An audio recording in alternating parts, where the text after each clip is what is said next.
Օդի ջերմաստիճանը կնվազի 7-ից 10 աստիճանով, այնուհետև նույնքան կբարձրանա։ Ձյուն բուք կլինի։ Հանրապետության տարածքում հունվարի 20-ից 3-ը 21-ի գիշերը 23-ին եւ 24-ի գիշերն առանձին շրջաններում սպասվում է ձյուն, լեռնային շրջաններում բուք, ցածր հորիզոնական տեսանելիություն։ Հունվարի 21-ի եւ 24-ից 3, 22-ին 25-ին սպասվում է առանց տեղումների եղանակ։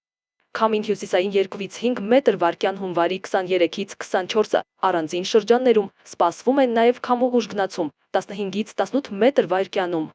Օդի ջերմաստիճանը հունվարի 21-ից 22-ը գիշերային ժամերին աստիճանաբար կնվազի 7-ից 10 աստիճանով, հունվարի 23-ից 24-ը գիշերային ժամերին աստիճանաբար նույնքան կբարձրանա։ Երևանում հունվարի 20-ից 3-ը 23-ին սպասվում է ձյուն։